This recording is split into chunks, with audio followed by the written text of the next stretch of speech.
Chris में मेरे प्यारे भाइयों और बहनों, आप सबों को मेरा प्यार भरा जय यीशु। Praise the Lord. आज के मनन चिंतन के लिए हम लेंगे संत लूकस का सुसमाचार अध्याय 18 पद संख्याएं 35 से 43 तक। आप सभी मेरे साथ पवित्र वचन खोल सकते हैं, हम मिलकर इसे पढ़ें। संत लूकस का सुसमाचार अध्याय 18 पद संख्याएं 35 से 43 तक। जब ईसा यरीको के निकट आ रहे थे तो एक अंधा सड़क के किनारे बैठा भीख मांग रहा था। उसने भीड़ को गुजरते सुनकर पूछा कि क्या हो रहा है। लोगों ने उसे बताया कि ईसा नाजरी इधर से आ रहे हैं। इस पर वह यह कहते हुए पुकार उठा, ईसा, दाऊद के पुत्र, मुझ पर दया कीजिए। आगे चलने वाले उसे चुप करने के लिए डांटते थे, किंतु वह और भी जोर से पुकारता रहा, दाऊद के पुत्र, मुझ पर दया कीजिए। ईसा ने रुक कर उसे पास ले आने को कहा। जब वह पास आया तो ईसा ने उससे पूछा, क्या चाहते हो? मैं तुम्हारे लिए क्या करूं? उसने उत्तर दिया, प्रभु, मैं फिर देख सकूं। ईसा ने उससे कहा, जाओ, तुम्हारे विश्वास ने तुम्हारा उद्धार किया है। उसी क्षण उसकी दृष्टि लौट आई और वह ईश्वर की स्तुति करते हुए ईसा के पीछे हो लिया। सारी जनता ने यह देखकर ईश्वर की स्तुति की। यह प्रभु का पवित्र सुसमाचार है। हे क्रिस्त, तेरी स्तुति हो। प्यारे विश्वासियों, आज के इस घटना में हम सुनते हैं जहां पर अंधा भिखारी चुप नहीं बैठता। उसने ऊंची आवाज में पुकारा, हे दाऊद के पुत्र यीशु, मुझ पर दया कर। लोगों ने उसे डांटा, पर उसने और भी जोर से चिल्लाना शुरू कर दिया। यह हमें सिखाता है कि जीवन में चाहे कितनी भी रुकावटें हो, हमें यीशु को पुकारना कभी बंद नहीं करना चाहिए। उदाहरण के लिए, कभी कभी हमारी प्रार्थना का मजाक उड़ाया जाता है कि इतनी देर तुम प्रार्थना क्यों करते हो? लेकिन जैसे वह अंधा डटा रहा, वैसे ही हमें भी प्रार्थना में डटे रहना है। प्रभु का वचन कहता है, सन्मति का सुसमाचार अध्याय 7 उसकी पद संख्याएं 7, मांगो तो तुम्हें दिया जाएगा, ढूंढो तो तुम पाओगे, और खटखटाओ तो तुम्हारे लिए दरवाजे खोल दिए जाएंगे।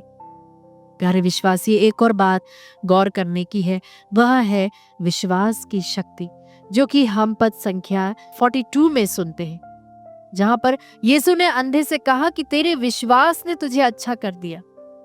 प्यारे मित्रों, ध्यान दीजिए, यहाँ केवल दया नहीं बल्कि विश्वास भी महत्वपूर्ण है।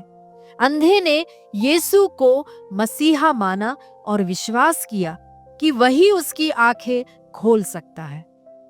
बीमारी में हम दवा खाते हैं, लेकिन भरोसा डॉक्टर पर करते हैं। वैसे ही समस्याओं में हमें विश्वास रखना है कि यीशु ही हमें चंगा और मुक्त कर सकते हैं।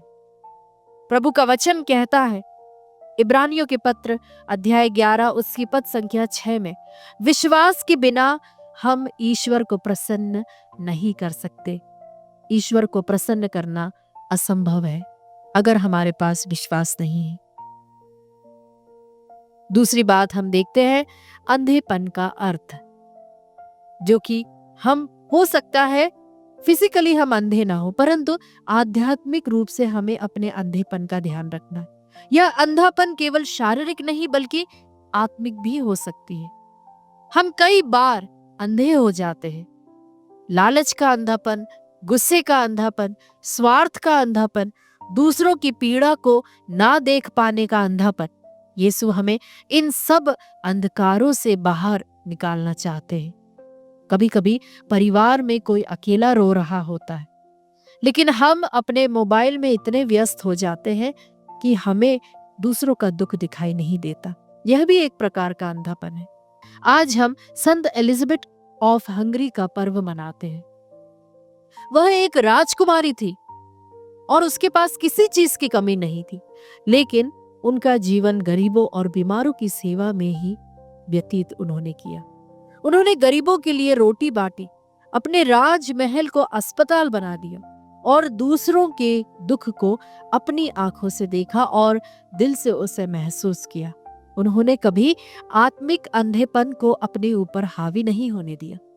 जैसे अंधे भिखारी ने यीशु से दृष्टि मांगी, वैसे ही सेंट एलिजाबेथ ने भी यीशु से कृपा मांगी कि वे हर गरीब में यीशु को देख सके। क्या हम अंधे भिखारी की तरह डटे रहने के लिए तैयार हैं?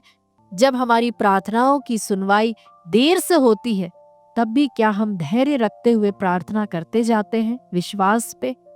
क्या हम अपनी समस्याओं के बीच भी विश्वास कर पाते हैं? क्या हम संत एलिजाबेथ की तरह गरीबों और पीड़ितों की सेवा करते हैं? प्यारे विश्वासियों, याकूब का पत्र अध्याय 2 पद संख्या 17 कहता है, यदि विश्वास के साथ कर्म ना हो तो वह विश्वास मरा हुआ है। आइए मेरे प्यारे मित्रों, यीशु आज भी हमसे कहते हैं कि तेरे विश्वास ने तुझे चंगा किया, तुझे अच्छा किया, शांति से जाओ। हम भी अपने दिल के अंधकारों से निकलकर विश्वास और सेवा का जीवन व्यतीत करने के लिए विशेष अनुग्रह मांगी। प्रभु की ओर हम देखें, अपनी आंखों को हम बंद करें, हाथों को जोड़ते हुए प्रभु से प्रार्थना करें, हे प्यारे प्रभु यीशु, हमारे अंधकार को दूर कर, हमारे विश्वास को और भी मजबूत बना। जैसे कि उस अंधे भिखारी ने लगातार आपको पुकारा, उसी प्रकार हम भी तुझे पुकारते रहे। प्यारे प्रभु यीशु, हमें दया और सेवा का हृदय प्रदान कर, जैसे कि आपने संत एलिजाबेथ और हंगरी को यह वरदान दिया था, ताकि हम भी गरीबों में, पीड़ितों में और भूखों में आपका चेहरा देख सकें। आमीन।